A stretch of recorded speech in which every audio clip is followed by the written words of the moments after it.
मैं छोटा सा एक वाक्य सुनाऊं। मेरा एक बच्चा 3.5 सवा 3 साल का था। उसने अपनी माँ से जिद की कि मैं रोजा रखूंगा। उसकी माँ ने कहा बेटा तू अभी बहुत छोटा है, अभी 3.25 साल का बच्चा है, कि बेटे रोजा रखने से तुम बीमार पड़ जाओगे। बच्चा क्या जवाब देता, मेरे बच्चे का वाक्य बयान कर रहा हूँ। बच्चा जवाब देता है अम्मी अल्लाह के लिए रोजा रखूंगा और अल्लाह बीमार कर देगा मुझे। रोजा अल्लाह के लिए रख रहा हूं, अल्लाह बीमार कर देगा, ये कैसे हो सकता है। लिहाजा जब हमने अपने बच्चे को अल्लाह के दीन के लिए छोड़ दिया, अल्लाह की किताब हिफ्ज़ करने के लिए छोड़ दिया, अल्लाह के कुरान और हदीस का इल्म हासिल करने के लिए छोड़ दिया, तो अल्लाह ताला उसे भूखा क्यों मारेगा भाई, और उसे अच्छा देगा खाने को इंशाअल्लाह। कहने दीजिए, थोड़ा सा कहता चलता हूँ। एक मर्तबा एक बड़े दुनियावी सर्विसमैन से एक मौलवी की मुलाकात होती है, मेरे ही दोस्त है वो। उसकी तनख्वाह लाख से भी ऊपर थी, तकरीबन 2.25 लाख रुपया। और इन मौलाना साहब की तनख्वाह कितनी थी, जब मुलाकात हो रही है उस जमाने में तनख्वाह उसकी 10,000 के अंदर थी, 10,000 भी पूरी नहीं थी। और ये मौलाना साहब जिस नमाज में भी देखें तो मुस्कुराते हुए नजर आए, हंसते हुए, कोई गम नहीं, कोई चेहरे पे परेशानी के आसार नहीं, हमेशा मुस्कुराहट है चेहरे पे, खिला हुआ चेहरा है। उस आदमी से रहा नहीं गया, उसने मौलाना का हाथ पकड़ करके बैठ गया, कहने लगा मौलाना साहब आपकी तनख्वाह कितनी है, आप कभी परेशान नजर नहीं आते, आप तो मुस्कुराते नजर आते हैं, ऐसा लगता है कि आपकी तनख्वाह लाखों में होगी। मौलाना ने कहा अरे भाई साहब लाखों में कहा, हमारी तनख्वाह तो बहुत कम है, फिर भी मौलाना बताइए कितनी तनख्वाह आपकी। तो उन्होंने सोचा कि अगर पूरी 6-7 हजार बताऊंगा तो ज्यादा कम हो जाएगी। उन्होंने कहा कि ऐसी है 10,000 के आसपास। उन्होंने कहा 10,000 कुल, और 10,000 रुपए में, 10,000 टके में आप ऐसे खुश नजर आते हैं, कभी परेशान नजर नहीं आते। मेरी तनख्वाह तो लाखों रुपए है, 1 लाख से भी ज्यादा है, 2 लाख के आसपास है, लेकिन मैं हमेशा परेशान रहता हूँ। भाई क्यों परेशान रहते हो, तो वजह क्या है परेशानी की, और मौलवी साहब के खुश रहने की वजह क्या है। अल्लाह तबारक व तआला निजाम उसी तरीके का बना देता है, जिस आदमी की तनख्वाह 1.5-2 लाख होती है उसके बच्चे आम स्कूलों में नहीं पढ़ते हैं। वो कहता है कि मेरे 2 बच्चे हैं, सिर्फ 2 ही बहुत है, उनका ही खर्चा पूरा नहीं होता, और दोनों बच्चे इंग्लैंड और लंदन में पढ़ रहे हैं, दोनों की फीस 50-50 हजार रुपए महीना जाती है। 1 लाख तो वहां चले गए, बाकी जितने भी 70-75 हजार रुपए बचे हुए उनका क्या हाल है भाई। तो उनका हाल यह है कि मैं चूंकि एक अच्छी सर्विस में मुलाजमत में हूँ, लिहाजा मैं VIP इलाके में रह सकता हूँ, मैं आम इलाके में रहना पसंद नहीं करता। लोगों के यहाँ इंसल्ट होगी मेरी, लोग मुझे बेइज्जत समझेंगे, और मेरा घर आम इलाके में था, इसलिए मैंने उस घर को तो बेच दिया, वो तो बहुत सस्ता बिका। मैंने VIP इलाके के अंदर मकान लिया जो बड़ा महंगा मिला है, उसकी किस्त जाती है हर महीने 25,000 रुपए, तो उसकी किस्त चली जाती है। फिर मैंने अपने तमाम करीबी दोस्तों को देखते हुए एक अच्छी वाली गाड़ी ली। एक तो थी 4-5 लाख की गाड़ी मिल जाती, लेकिन 4-5 लाख की गाड़ी में चलने तो तौहीन होता है कि 2.25 लाख रुपए की तनख्वाह, और गाड़ी कैसी है 5-6 लाख रुपए की, इसलिए मैंने 40 लाख रुपए वाली गाड़ी ली। उसकी किस्त में चले जाते हैं 25,000 रुपए महीना, बचते हैं कुल 25,000 मेरे पास। उस 25,000 का हाल यह है कि महीने के 5 से 10,000 रुपया तो मेरी बीवी का ब्यूटी पार्लर का खर्च है। ब्यूटी पार्लर पे मेरी अहलिया जाती है तो 10 से 5,000 रुपए तो महीने के वहां चले जाते हैं।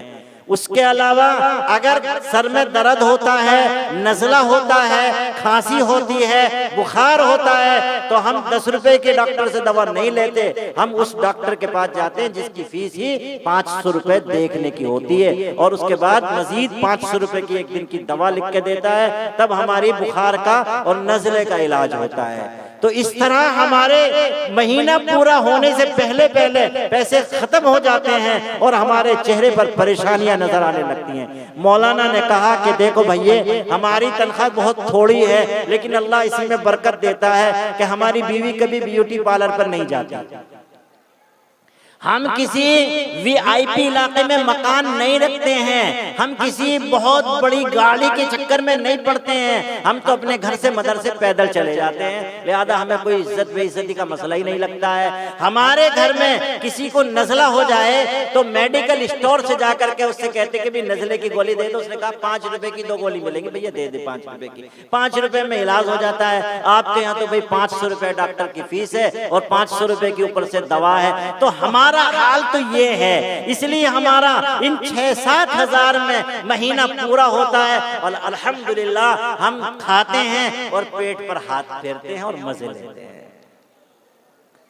तो बुजुर्गों याद रखो, अल्लाह की किताब पढ़ने के लिए आप अपने बच्चों में से एक को खास कर दें और उसको अपनी आखिरत के लिए तैयार करें। हम सारे बच्चों को दुनियावी तालीम दिलाएं, डिग्रियां दिलाएं, वो आपके दुनिया में काम आए, लेकिन एक बच्चा कम से कम ऐसा होना चाहिए जो हमारी आखिरत में काम आ जाए, हमारे मरने के बाद हमारे लिए इसाले सवाब करता रहे, हमारे मरने के बाद हमारे लिए दुआए मगफिरत करता रहे। अगर इत्तिफाक हमारे लिए अल्लाह की तरफ से नजात का फैसला ना हो तो वो बच्चा हमारी शफाअत करके हमें जन्नत में दाखिल करा सके। एक बच्चे को आप अपने आलिम दीन और कुरान का हाफिज बनाइए, इसलिए कि हाफिज कुरान के बारे में आप जानते हैं कि हाफिज कुरान 10 ऐसे लोगों की शफाअत करेगा जिनके बारे में अल्लाह की तरफ से जहन्नम का फैसला हो चुका होगा। तो कुरान के समझने के लिए आप अपने बच्चे को तैयार कीजिए, आपका बच्चा आलिम बनेगा, आपका बच्चा मुफ्ती बनेगा और उससे आप फिर कह सकते हैं कि बेटा आप दुनिया को पढ़ाएं, आप दुनिया में तकरीर करें, आप दुनिया को समझाएं, लेकिन हफ्ते में 1-2 दिन अपने तमाम घर वालों को बैठकर भी कुरान पाक समझाया करें। कुरान पाक के अंदर अल्लाह ताला ये बयान फरमाता है, कुरान पाक के अंदर अल्लाह ताला ये बयान फरमाता है। तो इस कुरान के नाजिल करने का मकसद ये है लियतदब्बरू आयाती, ताकि कुरान की आयात में गौर किया जाए अल्लाह क्या बयान फरमा रहे हैं और उसके बाद उसके मुताबिक अमल किया जाए। वलियतज़क्करा उलुल अलबाब, अक्लमंद लोग नसीहत हासिल करते हैं, यानी अमल करते हैं जो कुछ अल्लाह ताला इन वाक़ियात में बयान फरमा रहे हैं, जो अहकाम बयान फरमा रहे हैं। मैंने 2 हदीसें भी पढ़ी थी, उन दोनों हदीसों का मतलब भी इल्म की फजीलत है।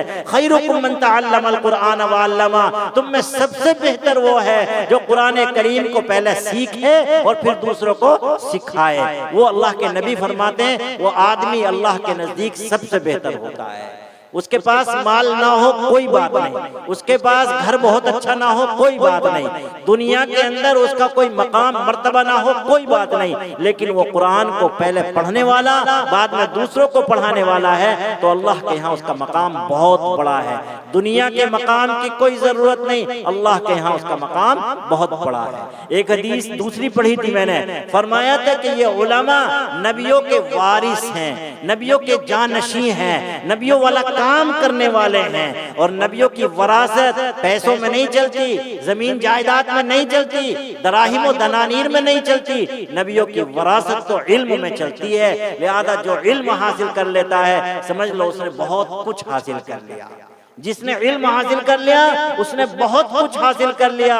उसके नजदीक ये दुनिया की दौलत कोई हैसियत नहीं रखती, दुनिया का मकाम कोई हैसियत नहीं रखता, दुनिया की शोहरत कोई हैसियत नहीं रखती, उसके पास तो अल्लाह ने इल्म की दौलत अता फरमा दी है। तो मैंने ये 2 हदीसें भी पढ़ी थी, शेर पढ़ा था, वो मुअज़्ज़ज़ थे जमाने में मुसलमान होकर और हम खार हुए तारिक कुरान होकर।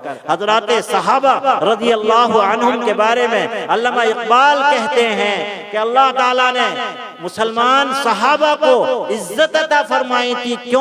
इसलिए कि वो पक्के मुसलमान थे, कुरान पर अमल करते थे, हदीस पर अमल करते थे। और आज का मुसलमान ये जलील हो रहा है, हकीर हो रहा है, दुनिया की नजरों में पस्त हो रहा है। क्यों? इसने कुरान पर अमल करना छोड़ दिया है, इसलिए मेरे बुजुर्गों, ये मजलिस कुरान के नाम पर हुई, कुरान ही के हवाले से शेर कहा पढ़ा गया, कुरान ही के हवाले से आयत पढ़ी गई, कुरान ही के हवाले से हदीसें पढ़ी गई। और वो दूसरा शेर भी, फजूल समझकर बुझा दिया जिनको, वही चराग जलाओ तो रोशनी होगी। हमने दीन पर अमल करना फजूल समझ लिया था, उसको छोड़ दिया, इसलिए आज हम दर दर के भिखारी बने हुए हैं, हर दर पर झुकते हैं। लेकिन अगर आज फिर हम वही चराग जला लें, उसी कुरान पर, उसी हदीस पर, उसी दीन पर अमल करने लगे, तो इंशाअल्लाह फिर हमारी जिंदगी में रोशनी हो जाएगी और फिर हम दुनिया के दर पर झुकने से महफूज हो जाएंगे। अल्लाह तबारक व तआला अमल की तौफीक अता फरमाए। बुजुर्गों, अगर बात समझ में आई हो, बात समझाने के लिए बहुत आसान अंदाज से बयान की गई है, अगर बात समझ में आई हो तो इस पाकीज़ा मजमे के अंदर जो कुरान के नाम से मुनाकिद किया गया मजमा है, इरादा करें, पुख्ता इरादा करें, अल्लाह का नाम लेकर इरादा करें, इंशाअल्लाह इन बातों पर अमल करेंगे।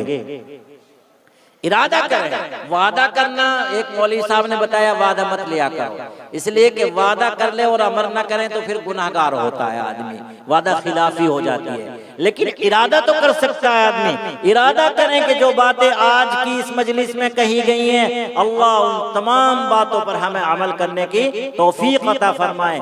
दुआ भी करें, इरादा भी करें, मैंने जो बात कही उन पर भी, मुझसे पहले जो बात कही गई उन पर भी, और मदरसे के जिम्मेदारों ने जिन मकासिद को सामने रख करके ये जलसा मुनाकिद किया, आप सब लोगों के इकट्ठा होने का इंतजाम किया, दूर दूर से उलमा को बुलाया, इनके अल्लाह ताला मकासिद को भी पूरा फरमाए और अल्लाह अपनी शान के मुताबिक इनको बेहतर बदला अता फरमाए। हजरत मुफ्ती साहब की उम्र में, अमल में, इल्म में, हर तरीके की खैर में बरकत अता फरमाए, इनको दीन दुनिया की सआदतों से माला माल फरमाए। और जितने लोग इनके ताउन करने में इनके साथ लगे रहे, चाहे उन्होंने माल से ताउन किया हो, चाहे उन्होंने अपनी जान और वक्त से ताउन किया हो, चाहे उनके मशवरों से अमल मिला हो, लिहाजा जिन लोगों ने भी ताउन किया, अल्लाह उन सबको अपनी शान के मुताबिक बेहतर बदला अता फरमाए, दोनों जहान की सआदतों से माला माल फरमाए। आमीन व आखिर दावाना अल्हम्दुलिल्लाह।